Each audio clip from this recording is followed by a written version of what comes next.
The X-Men 97 action figures from the new animated series are fantastic, but how do they compare to the originals from the early 90s? We're gonna crank up the nostalgia and see just which of these figures we love the most. Hey y'all, welcome back to Carbon Scoring, the best place for comics, history, and action figures. The 1990s were defined by the X-Men. The original figures set a new standard for sculpt and articulation. That innovation was matched only by a character selection so vast, it had never before been seen. Let's go figure by figure, learn the backstory of each character, and compare the early 90s versions with their modern counterparts, starting with Executioner.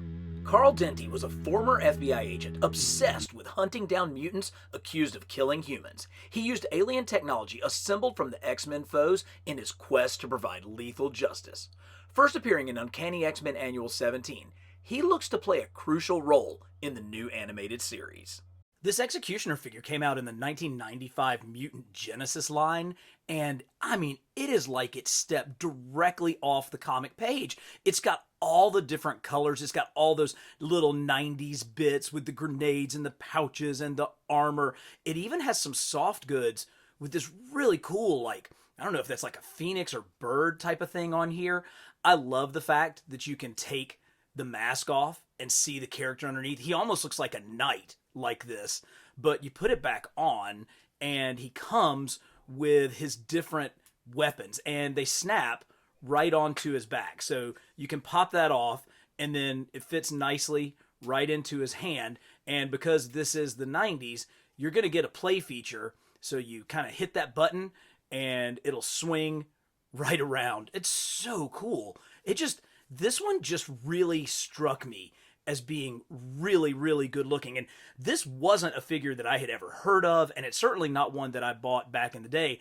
I had to pick it up on eBay because back then, that was the only way that you could get a figure that you didn't have. But not anymore. Thanks to the sponsor of today's video, Whatnot.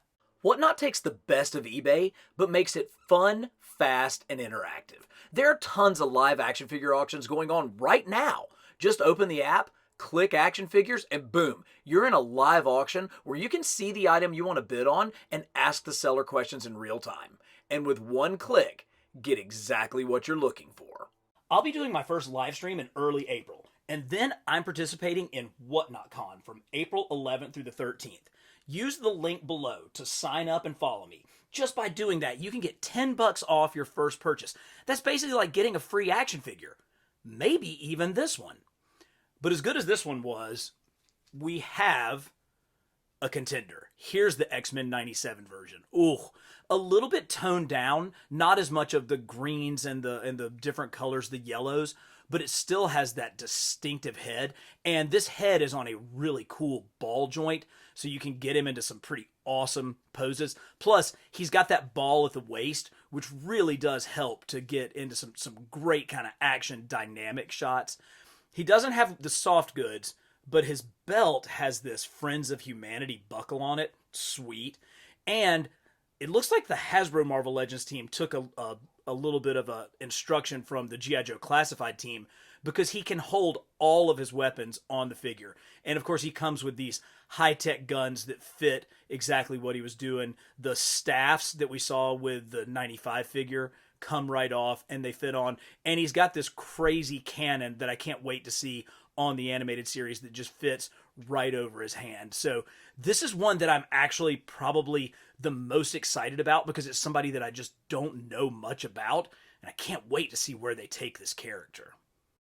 Come on, you didn't think we were going to have a line of X-Men figures without Wolverine, did you? Wolverine, of course, was in the very first series of X-Men figures that came out in 1991, but that one was in his brown costume, and it's good. I love it. I still have it, but with Series 2 in 1992, we got our first Tiger Stripe Wolverine, and I'm not going to lie, this is still one of my favorite Wolverine figures. They hit everything. He's got his shoulder pads. He's got proper boots going on. The claws are retractable. They go in and out on a spring, and it's so simple, but it works. But I think the thing that I love the most is that head sculpt really looks like a Dave Cockrum, John Byrne Wolverine. yeah, this is where, 5, 7 points of articulation really work. It's a toy, right? It's marketed to kids. So he's got a little thing here for your finger so that you can get his claws going back and forth. And I gotta say, for a figure that's, what, now 31 years old, this thing still rocks.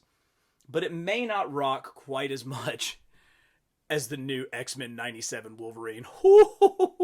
This one's been out for a little while, and a lot of people have talked about it, and I've seen it at the top of a number of people's all-time Wolverine list, and it's hard to argue with that. It is just so good. The body for this, that squat, compact Wolverine frame, absolutely works.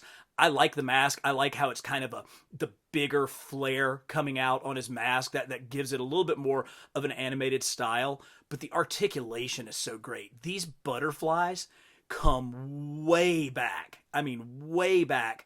But then they also come forward. So you can get that kind of classic crossing of his claws right in front, making the X. The claws are nice. They're a little bendy, of course, because they have to be, but they still work. And again, head sculpt, all the different costume components just fit perfectly.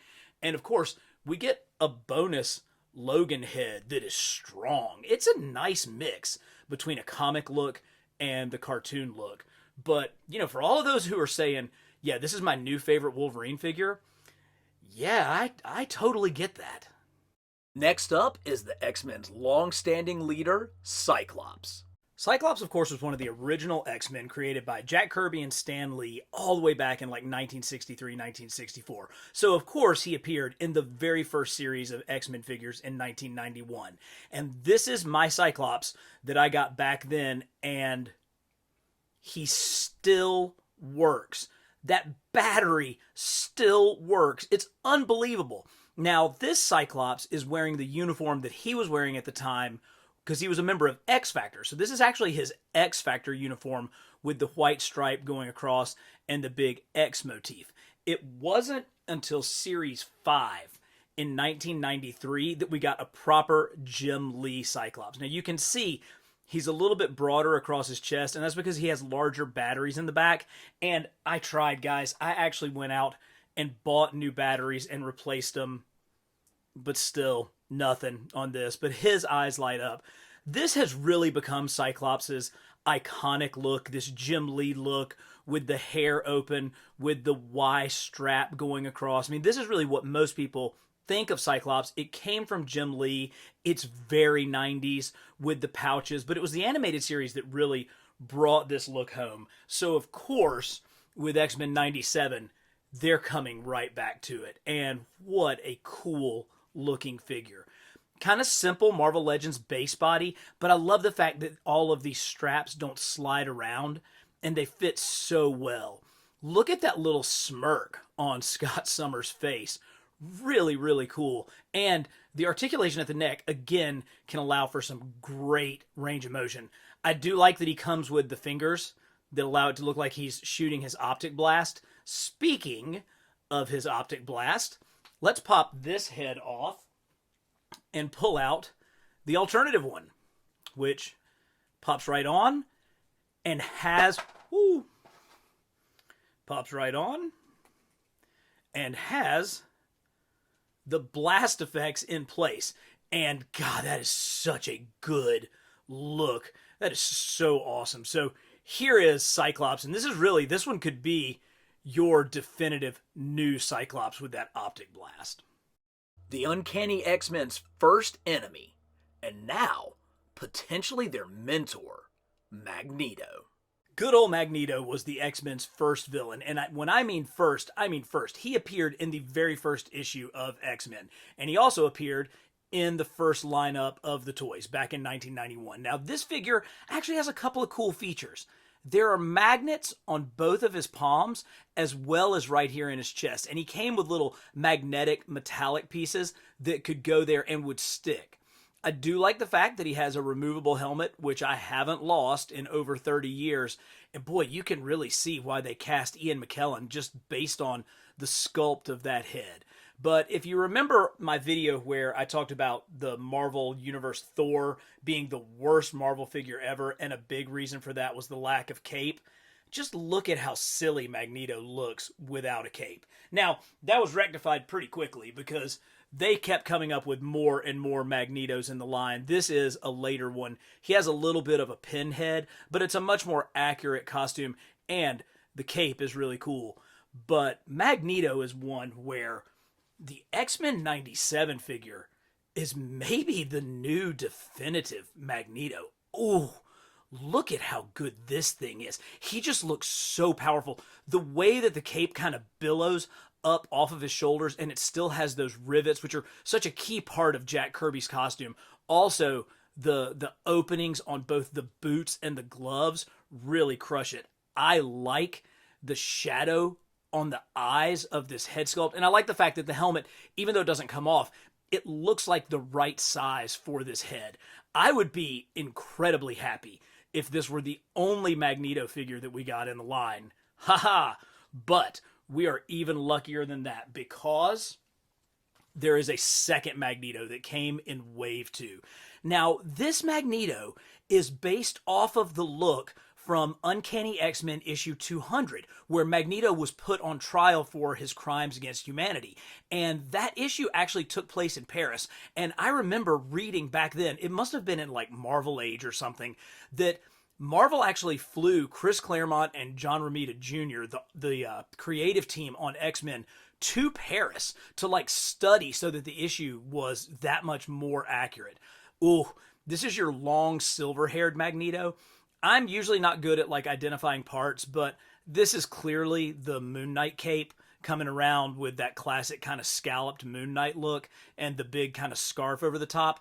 But when I see the animated designs, it looks like it fits perfectly. So we're really going to have a lot of Magneto, as it appears he's going to be the headmaster at Xavier's school. That's going to follow some really good comic storylines, and it's something that the animated series I think is going to delve into really well. Representing a dismal future where humanity has enslaved mutant kind comes Bishop. Lucas Bishop is as if the 1990s came to life. While you might look at this guy and think that he was designed by Jim Lee with the blue and the gold and the pouches and this, cravat that he has here, he actually first appeared in Uncanny X-Men issue 282 in 1991, co-created by John Byrne and Wiles Portacio. He is so 90s it hurts. I mean, look at the size of this gun. And of course, that crazy mullet that looks exactly like Eric LaSalle's hair in Coming to America. Just let your soul go! But there's more to Bishop than just this crazy hair. He is really kind of a great representation of the entire story of the X-Men. He's a mutant from the future, a future where mutants were enslaved by the human population. And you can see he has the M scar branded on his face, much like concentration camp victims had in the Holocaust. And the X-Men is very, very much a fascist Holocaust allegory story, so Bishop really fits that very well. But again, it's really all about the hair. Just let your soul go, baby! Now, this figure has a pretty cool play feature. When you have him back, his gun actually whips behind him, and if you press this button on his back, it flings forward, launching the gun ahead, so he can just blast the crud out of anybody. This is a great 90s figure, but I think the update of Bishop for the new animated series is really one of my favorites. He's perhaps the most cartoony looking, and maybe that's because he has his full face exposed, but this is a character that they actually did kind of take out of the 90s and give a little bit more of an updated look to. The gun is still futuristic, but sort of proportionately sized. Yes, he's got the blue and gold, but we got rid of some of the pouches, and of course, the hair is calmed down quite a bit, which I think we can all agree is a shame. Just let your soul go. Now, the character maintains that vital M tattoo across his face. Bishop wasn't always a regular member of the X-Men during the cartoon line, so his inclusion is going to be interesting to see how his dynamic as an X-Man from the future plays in with the X-Men of the present. If you've not seen Coming to America, please go watch that so that my Soul Glow joke makes sense. But if what you're into is the best in comics history and action figures, you might want to subscribe to Carbon Scoring, because that is what we're bringing you each and every week. While the accent is a little overcooked, I'm still a fan of the Southern Belle, Rogue. Ah, Rogue, your history is as complicated as your numerous costume changes have been terrible. So, Rogue first appeared as a villain in Avengers Annual number 10, all the way back in 1981. She then kind of opposed the X-Men, but eventually joined the team in 1983 in Uncanny X-Men issue 171. She was pretty quickly included in the line because she was a key player in the animated series, and her first figure appeared in series 7 back in 1994, but that figure was terrible. It was really awful, and I never picked it up. I waited until this one, the Street Fighter versus X-Men line from 1998. Now, I'll grant you she has a little bit more anime stylings, but this is still maybe the best representation at the time in the 5-inch scale of her in her Jim Lee designed costume. We've had a few more since then, but boy, it is hard to top what just came out with the X-Men 97.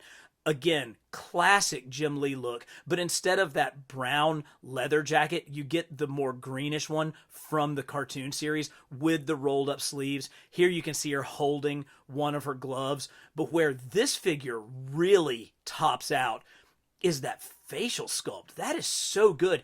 And the face print on there just looks fantastic. You get the two-tone aspect of her hair. And, just for, completeness' sake, I think this is probably the most accurate likeness from the cartoon, as you can see right here. Everybody's favorite fuzzy elf comes next with Nightcrawler. I love toys. I just truly love toys.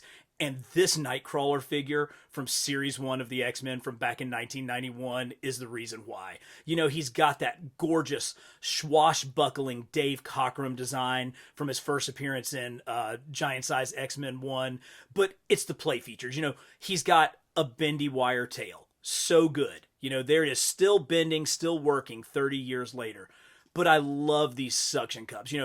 Nightcrawler could crawl up walls and things like that. He's almost got sort of a Spider-Man nature to him. And so these suction cups allow kids, to stick him on the refrigerator, to stick him on windows, to play with the figure.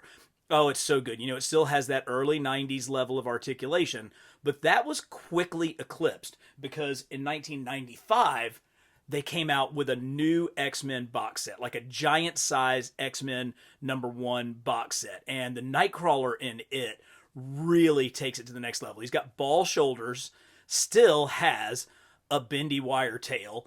Great. Look at the level of articulation at that ankle, because that's what you got to get Nightcrawler into those crouching poses that he's so known for. Now, he's a little bit exaggerated. Look, those arms are a little bit exaggerated, but this was still a step up, and this Nightcrawler was on display in my collection for a long time because of how good it was.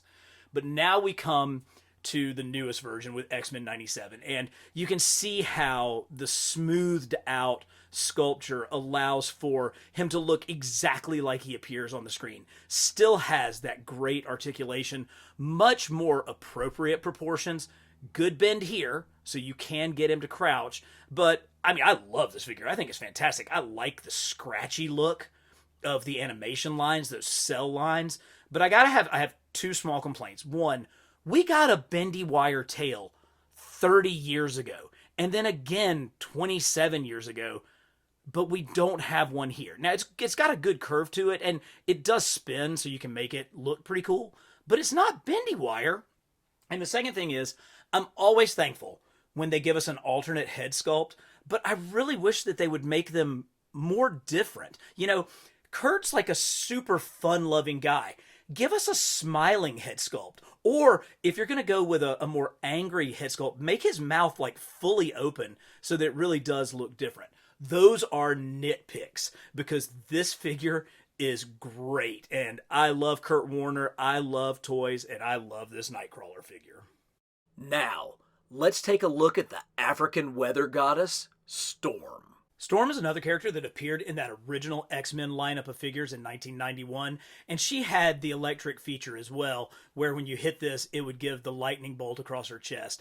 I loved her flowing white hair on this figure, and the black suit was pretty indicative of what she was wearing in comics at the time. But as we all know from watching the old cartoon, she really was much better known in the white costume. And this figure came from the 1997 Water Wars line, and she came on like a base that would spin around and would squirt water everywhere, but it just really captures Storm's look. It's like she's commanding the winds, the way that this crazy loopy cape is flowing behind her, the way that her hair is billowing out, the way that she's looking up towards the sky. This is a really, really good white Storm figure, particularly from the time that it came out. But it doesn't hold a candle to what we're seeing now. I really like what they've done with this Storm. The soft goods of the cape allow for it to really flow around, and they've changed her hair. They've given her kind of the combination of her 80s mohawk with some of the longer hair bunched up here in a ponytail. So it'll be really cool to see how that plays out on the cartoon. But this is the version of Aurora that I think is really the tops. And, you know, Hasbro outdid themselves with this figure. You can call her Marvel Girl, Phoenix, or just plain Jean Grey. She remains one of the most powerful X-Men. Jean Grey is one of our original X-Men, and she's a character who's been through quite a few looks. After getting rid of those uniform X-Men costumes, she had this green and yellow suit for her time as Marvel Girl. But soon, she gained the powers of the Phoenix Force, and is probably best known in that garb here. Now, this figure is really cool. It came out in 1994, during the time that the cartoon was showing the Phoenix Saga and telling that tale. This one also lit up. I tried replacing the batteries, but with no success. Her whole hair will light up when they work. But you can't have a Phoenix figure without Dark Phoenix. And this is such an awesome representation of that. I love the gold. Now, I replaced her batteries, and every now and then, oh, you can see it. It lights up just a little. Hard to really tell, but she does light up a little bit. So here's the Dark Phoenix from 1994. But really, when we get into kind of the later 90s, it's more the Jim Lee look that everyone knows. And this is such an improvement off the VHS Jim Lee. I did not like that cell-shaded version. The head and face sculpt on this one is so good. It really does capture her look from that time. But as cool as the ponytail is, and I like the fact that the ponytail is actually articulated, I kind of like Jean with her hair down. And we were lucky, we got an alternate sculpt with her hair down. So whichever way you like your Jean Grey, because as we've seen, she comes multiple different ways, you can display her like that in your collection. Take a chance on the Cajun Charmer, Gambit. If you want to know what we thought was cool in the late 80s and early 90s, well, it's all right here with Gambit. Yeah, he's got the cool hair coming out. He's got this cool trench coat that almost feels like it's made out of paper. He's got crazy color combinations of like pink and teal. I mean, this guy is one Charlotte Hornets starter jacket away from being the physical embodiment of 1989, which actually makes a lot of sense because Gambit's first appearance was in Uncanny X-Men issue 226, which just happened to be the first issue drawn by somebody named Jim Lee. I wonder whatever happened to that guy. Now, this figure came out very early in the line. He was released in Series 2 back in 1990, and I'm trying to hold his leg down because his play feature is he's got this judo kick action where if you just barely touch it, it'll shoot right up. I don't know why it keeps... There you go. Boom. Kicking up just like that. This definitely needed some improvement. So the next version of Gambit, which came out in 1996 in the Classics Light Ups line, really does capture more of the look of the character. You've still got the crazy colors, you've got that super cool hair, but you get all the attitude with this one. Now, he's got a play feature as well, just like every figure does, but the cape has so much more life. It's a rubbery plastic, but it billows out and really captures his Cajun style. Gambit is one of my favorites from this new line. Oh, they finally got that hair right. And just look at the attitude on his face. Oh man, they captured that so incredibly well. Again, the trench coat works. You have all of those design features from that late 80s, early 90s style. Here you can see a representation of his electrical charging powers where he's tossing playing cards. This thing is great, and it's a little more colorful than typically our comic versions, so I'm not exactly sure how he would fit in a comic display, but I'm willing to try because I think this is the coolest Gambit figure that we've gotten. Perhaps the least expected figure in this lineup, Madeline Pryor, the Goblin Queen. Madeline Pryor, the Goblin Queen. You know, this is our first ever action figure of Madeline Pryor because, well... Now, we're not going to dwell on that. We're going to move forward and check out Madeline here. I had thought that they maybe had used some of the either the Black Queen or the White Queen from the Hellfire Club box set to make this figure, but I don't believe so. I think this is an all-new sculpt, which is pretty nice because Madeline Pryor as a character was not all new at all. She was first introduced in Uncanny X-Men issue 168 by the classic team of Chris Claremont and Paul Smith, and she basically came in as a Jean Grey lookalike. You know, she met Scott Summers, Cyclops. They had a whirlwind romance. They got married and left to go have a child. And the idea behind that was Madeline was a way to get Scott out of the X-Men, let him live happily ever after. But then Marvel brought back Jean Grey, Scott went running, and we didn't know what to do with Madeline Pryor. So she got retconned into being a clone of Jean by Mr. Sinister, who then utilized Scott to give birth through Madeline to the character who would eventually become Cable. Are you confused yet? Because if you're not, we can go back through it over and over again. No matter how you slice it, though, this is one cool action figure of a character I never thought was going to get made. You know, after the Engine of Vengeance failed, I didn't think we were going to see Madeline Pryor ever again. And for her to come back this quickly and this well really, really is a nice surprise. And I think it speaks to just exactly what a crucial role she is about to play in the X-Men animated series. Be sure to click that Whatnot link in the description. I've got some great Spidey figures coming up for auction. Then check out these great videos on the screen. And as always, for the best in comics history and action figures, subscribe to Carbon Scoring.